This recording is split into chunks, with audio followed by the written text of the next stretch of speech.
Live from our 7 Tasmania studios, your nightly news with Kim Miller begins now. Good evening. Tasmania's new-look state cabinet has been sworn in at Government House.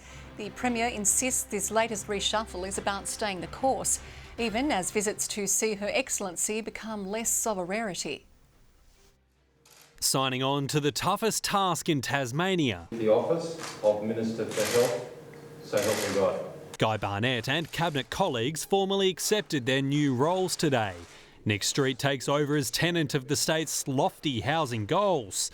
Stakeholders welcoming the fresh face. Look, what we know about Minister Street is that he's not afraid to take up the fight. We're really looking forward to government collaboration around the possibility of private partnerships. We think it's so important to listen to the people who are using our services and who are experiencing homelessness.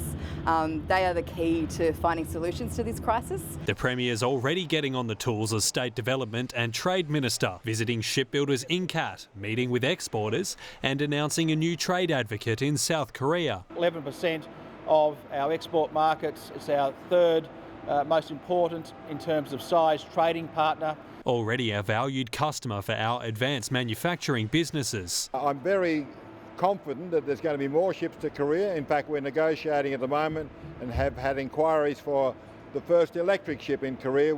Trips here to see the Governor have been frequent of late, thanks to resignations and reshuffles. The Premier's adamant his party's image of stability hasn't been shaken. We've made some relatively minor changes to take the team forward. This is not the stable government that they promised. It's a different team, but it's also a different Premier. The clock ticks down with the next trip back here expected in 2025. Josh Duggan, 7 Tasmania News. A woman who suffocated her mother with a pillow will remain in jail for her full conviction. Natalie Marie Ma appealed her 23-year sentence for killing Veronica Corstefine at her South Launceston home in 2019. The appeal was dismissed after 2 of 3 judges ruled against her. Ma tried to appeal the sentence, claiming a police interview was oppressive. She will be eligible for parole in 2032. As winter takes its toll, many across this state are struggling to afford food, housing and bills. Support services like Vinnie's are urging Tasmanians to dig a little deeper to help ease the pressure on those most vulnerable. As the temperature plummets, the pressure rises for Tasmanians doing it tough. The trends in terms of rental arrears are particularly high in Tasmania. Certainly the call out for winter clothing is very high in Tasmania, and so too in these winter months with the utility costs associated with energy. The cost of living, soaring rental and energy prices mixed with a lack of affordable housing, proving the perfect recipe for disaster. It's forced triple the number of Tasmanians to lean on support services like St Vincent de Paul for food, bedding and transport assistance. It has increased a lot. Previously we would come in and we might see 3 to 5 people a day.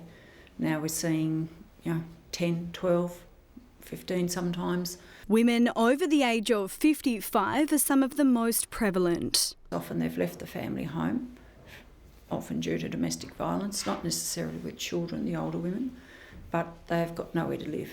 The shelters are full and there's a queue to get into the shelters. While figures show young people accounted for just under 40% of homelessness rates across Tasmania. It's really hard for young people to find safe and affordable housing. Pets are a big barrier to people. Safety is a big barrier to people with increasing rates of family violence. The winter appeals raised $124,000, but with spring just over a month away, the clock's ticking to reach Vinnie's goal of $250,000. And it's not just donations they're after, they're calling on volunteers to help out those most in need. We are urging people to consider again what they might be able to do. Ruby Cairns, 7 Tasmania News.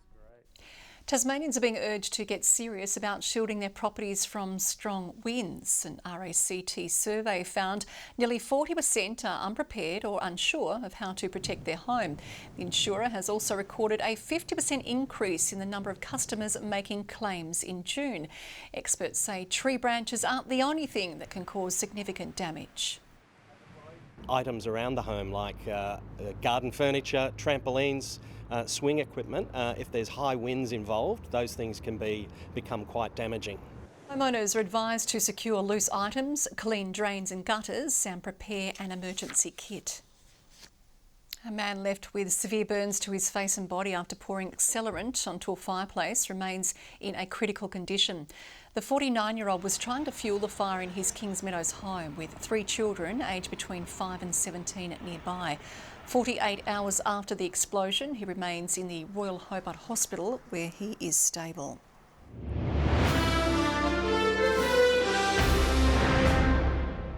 Four strangers have been given the gift of life as a result of a 20-year-old Tasmanian man's organ donation. This week marks Donate Life Week, something Aaron Polly's mum had never needed to consider until it was forced upon her. 20 years ago, Michelle Polly's life as she knew it was shattered. In 2003, my son died in a car crash. The accident caused a brain death. Now she is on a mission to inspire others to help save lives, while at a time theirs are being ripped apart. Some 18 months before, we'd seen something on television about a transplant recipient, and she spoke about how amazing it was to have life.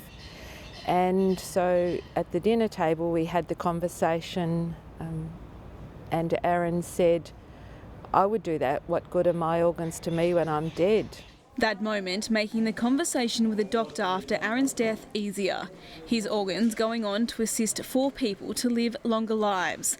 While the donations can be kept anonymous, the Polly family chose to stay in contact with the organ recipients. To know that was a light at the end of, a grief tunnel.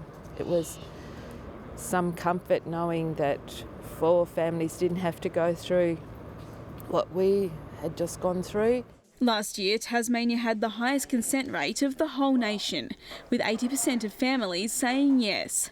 And since 2010, 157 Tasmanians have been a match to give the gift of life. I think people actually think that donations are quite common, but it's actually very rare.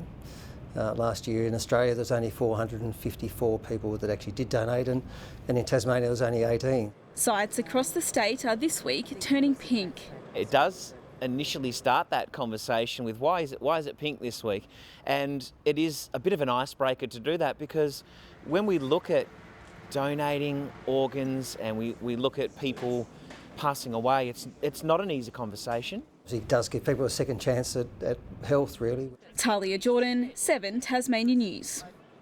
Regional communities are voicing concerns their health is being put at risk due to a lack of services being readily available.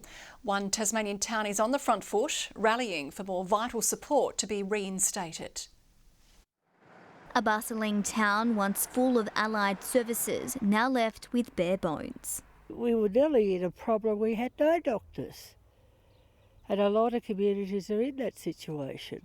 Beaconsfield residents say their town is being left high and dry, with more essential services shutting down. It's all this worry. We don't have a physio here. We used to have one. We're an ageing community. A lot of people don't drive. After some were left in limbo when a GP surgery closed its doors, the heart of the West Tamar is now calling for more quality healthcare closer to home. Some of the services and facilities we had here have over time disappeared, and it will be good for those services to come back. Labor spruiking its commitments to pump life back into the regions, all part of a bid to help ease pressure of some of the state's larger hospitals. Because the costs of seeing somebody in an emergency department is so much greater than seeing them in a local community like Beaconsfield. A government spokesperson says it's committing more than $8 million a day into health and is reassuring Beaconsfield residents no other services have been impacted at the district hospital, nor residential aged care and other additional services provided to the local community. The town's hoping it's back to full health soon. It would make a huge difference if we had allied services here. Victoria Easto, 7 Tasmania News. A fusion brewed between 2 Tasmanian businesses within walking distance of each other has paid off. Sweet Brew and Duquesne put Launceston's City of Gastronomy tag to the test, teaming up to make its coffee IPA after delivering ingredients by foot. Combining Ethiopian beans with Indian pale ale was a symbolic mix for Sweet Brew's co-owner. I am half Indian, half Ethiopian, and coffee is an intrinsic part of my heritage. We kind of started with the coffee and refined that, and then once everyone was happy with that, we kind of brewed a single large batch of beer. Initially designed to be a limited run, the duo is looking to make the product permanent.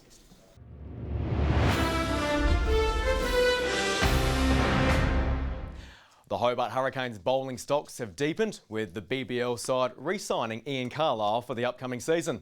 Coming off a breakout summer, the Rising Star says while it will be a challenge to break into the team, he wants to make the most of any opportunity. A happy start to the week for a rising star.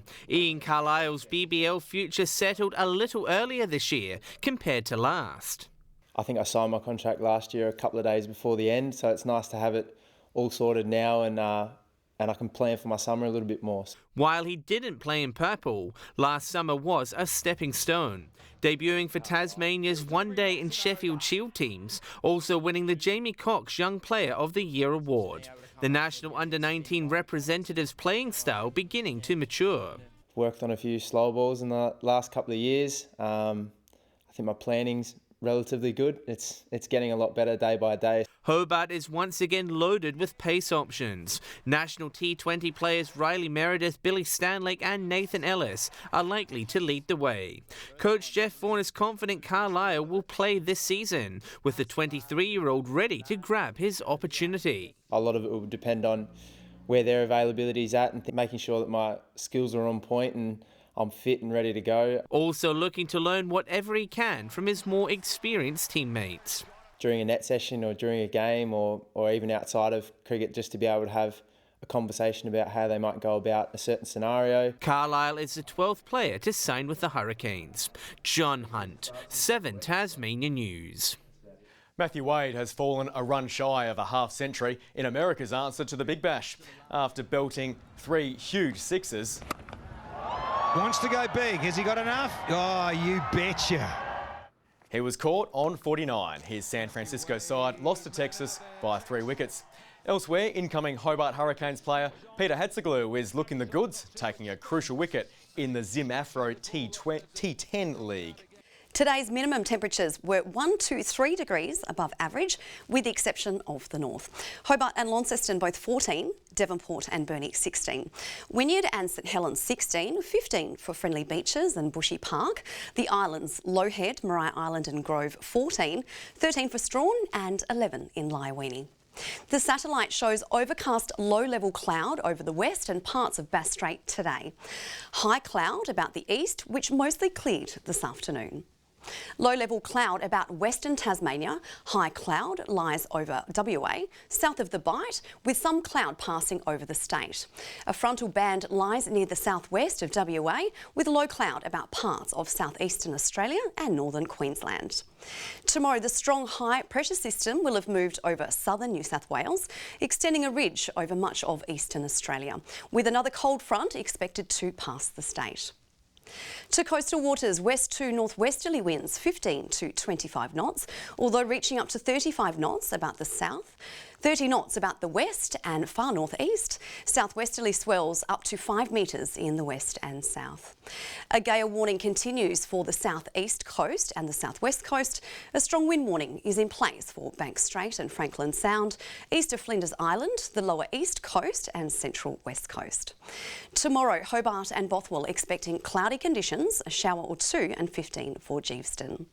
Warming up in Launceston tomorrow, 17 degrees, partly cloudy in Devonport and Cressy. Burnie and Curry both cloudy and 15, showers for Strawn. Partly cloudy in St Helens and Orford and a lovely 17 degrees in Swansea. Taking a look now to the 3-day forecast. Thursday, light showers about the north and west. Morning fog and frost, otherwise mainly fine. Friday, showers mainly about the north and west, easing and contracting to the west in the afternoon. Saturday, showers continue in the north and west, fine conditions elsewhere. Taking a look at the mainland tomorrow, sunny in Broome, Darwin and Adelaide, showers for Perth. And currently in Hobart, it's partly cloudy with 12 degrees, mostly clear in Launceston, and partly cloudy with 11 in Devonport. With mild conditions expected tomorrow, it might pay to pull out the shorts and t-shirt, Kim. And that is all your news for now. I'll be back later with updates. Thanks for joining us. Good night.